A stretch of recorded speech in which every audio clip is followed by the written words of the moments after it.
السلام عليكم ورحمة الله وبركاته. فيديو جديد، وإن شاء الله في الفيديو ده هنتعلم مع بعض طريقة تركيب البطانة والسوستة للبورتفيه اللي قدامكم ده، ولأي بورتفيه أو شنطة أخده نفس الشكل، وكمان إزاي نقسم البطانة من جوه ونعمل ليها حاجز مش من الخيط لكن هنعمله من البوري. تمام. الأدوات اللي معايا البوري، ده جزء البوري اللي بندعم بيه القواعد بتاعتنا، موجود في محلات بيع الخيوط والاماكن اللي بتصلح الشنط والاحذيه. لو مش متوافر عندك ممكن تستعملي مكانه الشبك البلاستيك، هيكون كويس جدا برضو. معايا سوسته، انا بجيب السوسته دي بالمتر، وكمان معايا البطانه اللي هستعملها دي بطانه قطن، انا قصاها بالشكل ده. دول جزئين تقريبا قريبين من بعض، فرق بينهم حاجة بسيطة جدا. يعني قصيت الجزء الأول على مقاس البورتفيه كده بالشكل ده، تمام. والجزء التاني قصيته نفس المقاس لكن أقصر شوية. هنسويهم الأول. أول حاجة الجزء اللي هو البطانة الأساسية أو قطعة مستطيلة زي ما انتوا شايفين، هقسمها 2. هنقسمها 2 من النص هنا عشان الخياطة بتاعتها تكون سهلة. بصوا انا بقسمها تانيها على بعض، وهقسمها من النص جزئين.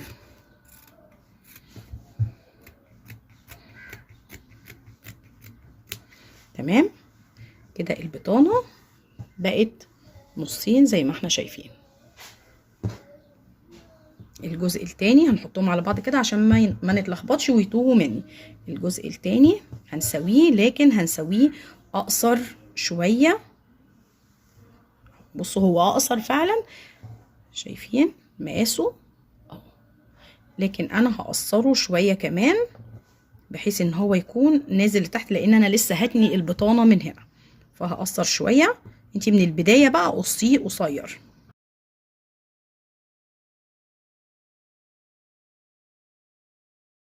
خلاص، لكن في العرض من هنا لهنا لازم الجزئين يكونوا نفس المقاس بالظبط عشان لما نحطهم على بعض ونخيط.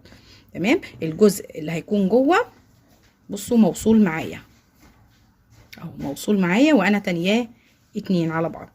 الجزء التاني مفصول 2. تمام. الجزء التاني اللي هو الاساسي انا هتنيه عكس بعض، يعني هخلي الظهر هو اللي ناحيتي لبره، والوش بتاع القماش هيكون لجوه كده بالشكل ده. تمام. ده الظهر بتاع القماش. الجزء التاني ده انا هخليه على الوش بتاعه، لكن هقص جزء البوري هقصه على المقاس ده بالظبط. تمام. يعني هحط كده واعلم كده بالشكل ده. طبعا قص البوري سهل جدا جدا جدا، هقصه اقصر حاجه بسيطه. لو مشيتي كده بالمقص على جزء البوري هيعلم، يعمل خط كده عشان تقصي ويكون منتظم. بصوا بيعلم ازاي. هقص اقصر منه حوالي نص سنتي. بصوا بيتقص معايا بسهوله ازاي. ده البوري اللي هو 2 مللي تقريبا، مش عارفه فيه اقل ولا لا، بس ده اقل حاجه. تمام. لان البوري اللي انا بستخدمه في تدعيم القواعد بيكون 4 مللي. بصوا ده ضعيف ازاي، عامل زي الفوم بالظبط. وبتتاكدي ان انتي قصاه مظبوط على المقاس، وبتدخليه كده وبتتني القماش عليه بالشكل ده. بصوا انا دخلته جوه القماش. بصوا سايبه مسافه اهي، المسافه بتاعت الخياطه شايفينها.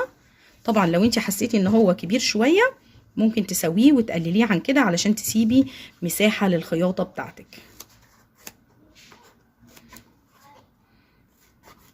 عادي لما يكون اصغر طبعا، ويكون القماش واسع شويه عليه من جوه عشان الابره ما تجيش فيه وانت بتخيطي، لا لازم يكون الابره مش ماسكاه. بصوا بالشكل ده. ده البطانه الاساسيه، وده الجزء اللي هيكون داخلي. بنتني عليه كده وبنحاول نوسطنه، يعني نخليه في النص بالظبط من كل الجوانب. شايفين انا غلفتها ازاي. بجيب الجزء الاساسي بتاع البطانه بتاعي وبشيله كده. بصوا بخلي الجزء ده في الاتجاه اللي فوق اللي انا مش هخيط منه، او الفتحه بتاعه البطانه. ده على الوش وده على الوش، الظهر بتاع القماش لبره والظهر بتاع القماش في الجزء ده ناحيه البوري.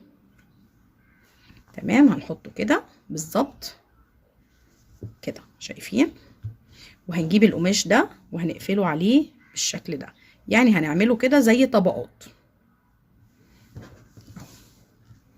نحاول نظبط المقاسات على بعض بالظبط. معايا بقى ابرة الخياطة العادية، وهنبدأ ان احنا نخيط الجوانب. طبعا لو عندك مكنة هيكون افضل بكتير.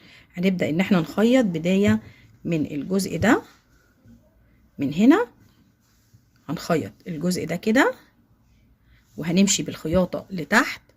طبعا كل الخياطة بتاعتي بتكون ماسكة الجزء الداخلي ده كمان.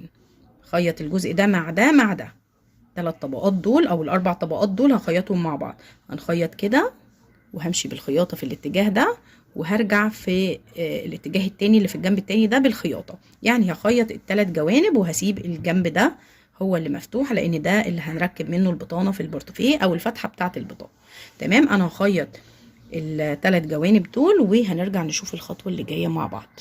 قفلت البطانة من ال3 جوانب، ده شكلها. بصوا بقى الشكل من جوه.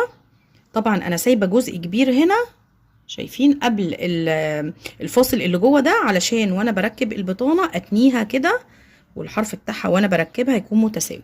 بصوا انا تنيتها لبره بالشكل ده.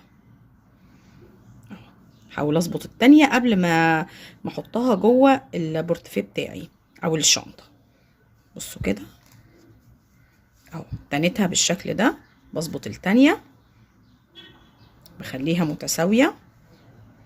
شايفين التانية كده؟ بصوا بقى من جوه الفاصل اهو. تمام. طبعا لو انت عايزه تعملي جيب برضو من جوه ينفع تعملي جيب بالشكل ده. خلاص، بنيجي بقى بنجيب البوك بتاعنا.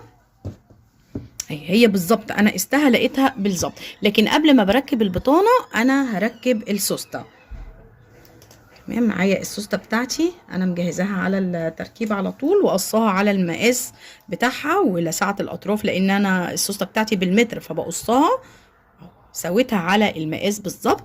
هركبها الاول بخياطه عاديه عشان اركب البطانه فوق السوسته وما تكونش ظاهره. انا بفتح السوسته كده وبجيبها في الكورنر بتاع البورتفيه كده.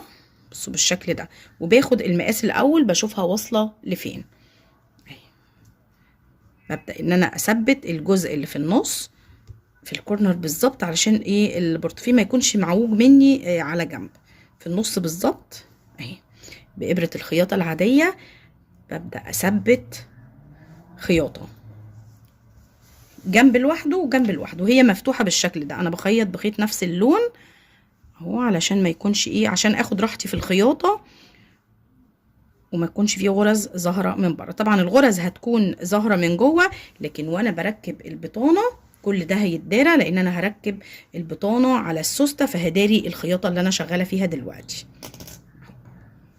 بس كده.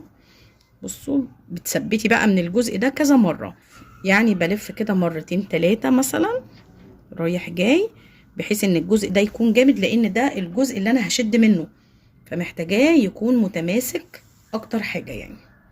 خلاص انا ثبته وبرجع لجوه تاني كده. خلاص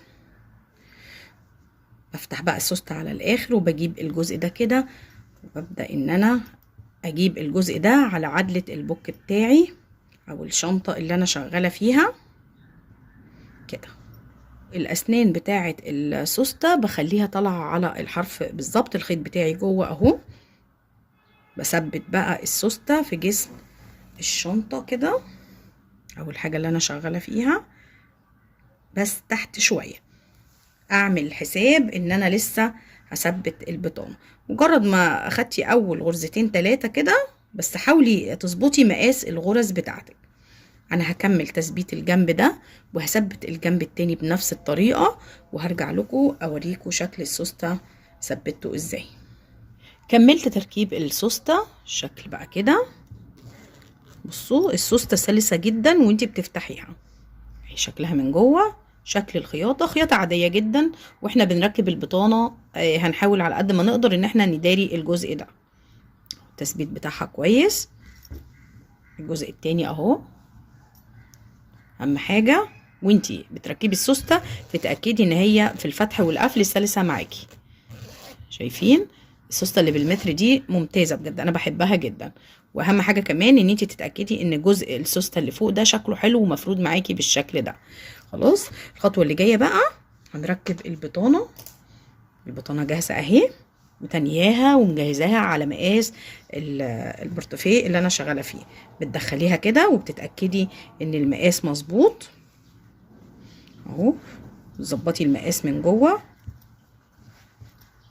كده. خلاص التانية دي وهتيجي عند بداية السوستة من هنا. شايفين البداية اللي انا قافلة عندها اللي هو الكورنر ده اهو. هنثبت الخيط والابرة بتوعنا الاول بغرزة كده. هندخل كده في جسم البورتوفيه ونرجع. واحنا راجعين بقى مش هندخل في القماش نفسه، احنا هندخل في التانية بتاعة القماش. التانية اللي انا تانياها دي، شايفين التانية دي انا هدخل فيها عشان الخياطة بتاعتي ما تكونش ظاهرة. هرجع كده لكن مش هرجع في القماش، انا هرجع في جسم البوك بتاعي وهطلع. وبعد ما اطلع هرجع تاني للقماش بتاعي في المكان اللي انا عايزة ادخل فيه، وهدخل في التانية بتاعتي كده. بصوا انا دخلت في القماش ازاي، الابرة بتاعتي داخلة جوه التانية بتاعت القماش. هطلع من غير ما اجي في جسم البورتوفيه كمان، برجع في نفس المكان اللي قصاد المكان اللي انا طلعت منه، وبرجع للمكان اللي انا عايزة ادخل فيه في جسم البورتوفيه كده. القماش بيتشد معايا بالشكل ده من غير ما الخياطة او الغرزة تكون ظاهرة. انا طلعت لبره تاني اهو، برجع لجوه لكن ما برجعش في القماش. بصوا انا ببعد القماش كده اهو، برجع في المكان اللي انا عايزاه بالظبط، بعيد عن القماش بتاع البطانة اهو كده. شايفين انا طالعه منين؟ بسحب الخيط لجوه، برجع للقماش بتاع البطانة، بدخل هنا في التانية. شايفين انا داخله فين؟ جوه التانية. تمام. بطلع من نفس المكان على مقاس الغرزة اللي انا عايزاها من التانية برضو. شايفين اهي، بسحب الخيط كده، يعني الغرزة بتاعتي بتكون ماشية جوه تانية القماش. برجع في نفس المكان. بصوا الخيط طالع منين، برجع قصاده بالظبط، بدخل في المكان اللي فيه السوستة والخيط نفسه كده، وبسحب الخيط بتاعي. بصوا الخيط بيثبت معايا من غير ما الغرز تكون ظاهرة بالشكل ده. ببعد البطانة تاني كده وبرجع من نفس المكان اللي انا داخلة منه او جنبه يعني بالظبط، بحيث ان انا لو بخيط بلون مختلف الخيط ما يكونش ظاهر معايا من بره وشكله مش ظريف. بشوف الابرة طالعة منين اهي، من نفس المكان. شايفين بطلع كده وبرجع تاني اهو، تانية القماش معايا او تانية البطانة معايا، بدخل في التانية كده. بصوا انا دخلت فين اهي، داخله هاخد مقاس الغرزة بتاعتي وهطلع على مسافة. بصوا الشكل كده اهو، بطلع بعيد برضو عن جسم البورتوفيه. بشوف مقاس الابرة وصل لفين، سوري مقاس الغرزة وصل لفين، باجي قصادها بالظبط وبدخل كده، بعدي من الناحية التانية وبسحب الخيط بتاعي اهو. لو بصينا كده هنلاقي مفيش غرز ظاهرة خالص، وفي نفس الوقت البطانة ثابتة معايا. انا هكمل خياطة دوران البورتوفيه كله بنفس الطريقة، وهنرجع نشوف الشكل النهائي للبطانة. كملت تركيب البطانة بنفس الطريقة. بصوا ده شكلها من جوه، مفيش غرز ظاهرة خالص، الفينش بتاعها ممتاز. من الجنب التاني اهو، بصوا ماشية من غير ولا غرز ولا اي حاجة تحت السوستة اهو. ده الفاصل اللي انا عملته في النص، شايفين اهو متماسك، ماسك نفسه الشكل ده. تمام. السوستة بتتقفل بمنتهى السهولة وشكلها جميل جدا من بره. اتمنى ان شاء الله ان الطريقه تكون سهله بالنسبه لكم وان انتم تكونوا استفدتوا. هستنى طبعا رايكم في التعليقات، ولو عجبكم الفيديو دوسوا لايك، واللي لسه بيشوفني لاول مره وما عملش اشتراك يدوس على كلمه اشتراك او سبسكرايب الموجوده تحت الفيديو، وكمان يفعل الجرس علشان يوصلوا كل جديد من الفيديوهات اللي بتنزل على القناه. والسلام عليكم ورحمه الله وبركاته.